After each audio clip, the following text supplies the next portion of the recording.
Hey there, guys and gals. Welcome back to BackPocketGameReviews, and today we're going to talk a little bit about, well, scammers during the Christmas season. As a lot of you know, I work retail. I am an assistant manager for a large retailer, and, well, I've worked retail for a very long time, and most people instantly assume that, well, Christmas shopping is just a delightful experience. People are all in the holiday spirit and all of that crap. There are some people that are in the holiday spirit. There are people who are out buying Christmas gifts, they're in happy moods, they're enjoying the holidays, and they're thinking about that whole, oh man, my wife would love this, or man, my kids are going to absolutely adore this, which is kind of where I actually fall when I'm shopping at this time of the year. I'm not really buying anything for myself. The stuff I am buying is, well, for my kids, because I want them to have that great experience during the holidays, and I want them to be able to have those memories that I had as a kid. But it also brings out some terrible people. You do wind up with the people that are just, well, bah humbug. They're in a grouchy mood. They yell at you. They're upset because the return policy doesn't explain how far out the gift receipt takes it, even though your return policy is literally laid out on your counter and there's a sign up telling you when it goes to. It happens. I had a dude who made me write the return policy scripting on his gift receipt and then initial my name, and then he yelled at me. It happens. But the big thing that you run into at this time of the year working retail is scammers and thieves. But scammers are a big problem. We'll eventually talk about thieves and the way that they kind of try to work you in retail, especially at this time of the year. And it happens a lot at this time of the year because, well, you're busy. So they're expecting you to just kind of be in that motion of next.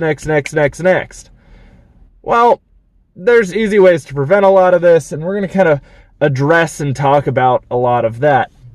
So recently, I had a lady who came in and she wanted to do a no receipt return, and I got called up by one of my associates to come over to handle the return, which that's fair. You should contact, if there is any reason and you're working retail and you have a question about that transaction that makes you feel uncomfortable, you should call a manager up. That is correct. Should be handled that exact way. Now, when I got up there, this lady was trying to return an item that we don't sell very often. It was some shipping labels. Not just any shipping labels, but 2 packs of shipping labels that are valued at $72 a piece. So that is kind of a red flag. And then when I get up there, she goes, well, I already spoke to your store manager. No, you didn't. He's been on vacation. I even told her that. I was like, ma'am, I don't know how you would have spoken to him. He's on vacation. As of right now, I would be the person in charge in the store. And keep in mind, that already got her a little bit angry. And I said it in a very polite way, like, I don't know how you would have spoken to him, ma'am. He's currently on vacation. Maybe you just got someone else's name in there. And we don't do no receipt returns at my work. I mean, I didn't say it at my work. I literally worded it to her as, I do apologize, ma'am. Company policy is we don't do no receipted returns. Keep in mind, I can look it up by your credit card. I can look it up by your rewards card. I can look it up pretty much by however you paid for it, unless you paid cash, which, of course, she happened to have paid cash. So we have handheld devices at my work. I scan the item. I look at the item. We haven't sold this item since June. So I was like, ma'am, did you buy it at this location? And she goes, yeah, I bought it at this store, maybe like a couple weeks ago. I was like, okay. No, you didn't. I didn't say no, you didn't, but you can obviously understand that no, you didn't was kind of running through my head at this point. So then I decided to ask, well, do you have a rewards card that I can look it up with? Like, I can find you this receipt. And she goes, I feel like you're just not returning this because I'm black. No, I'm not returning it because you don't have a receipt. That's company policy. So, and you want the biggest red flag if you work retail? If I'm denying something that is inevitably shady or suspicious or against company policy, and then you decide to pull out that card, you're trying to shift blame over to me. You're trying to make me feel uncomfortable. And she goes, I don't think you'll have a job much longer after I get to corporate about this. No, I'm going to still have a job because I've worked here for 5 years and I'm upholding company policy. I'm not profiling you. There is nothing here that is profiling about this outside of this doesn't fit into that. I can't return this. I'm not about to give you $140 some cash without a receipt. And then, after she's done with the throwing out the racist thing, which instantly, I will tell you this, if that is the thought that you're going to go with, I'm going to tell this to this employee, most of us are going to stop caring at that point. You literally threw out any sympathy or argument that I had for you just by doing that. That alone. You weren't ghetto. There was no like, oh, I think this person's stealing because they're kind of trashy. That didn't happen. Now, don't get me wrong. You do kind of profile trashy people. You presume people by how they present themselves. That's not profiling. That is just, you are presenting yourself to be a questionable individual to me. So yeah, I'm going to kind of keep an eye on you while you're in the store. Especially if you have a face tattoo. It's a key tip-off to you make bad decisions. But there was no kind of profiling that happened here. There was nothing even similar to that.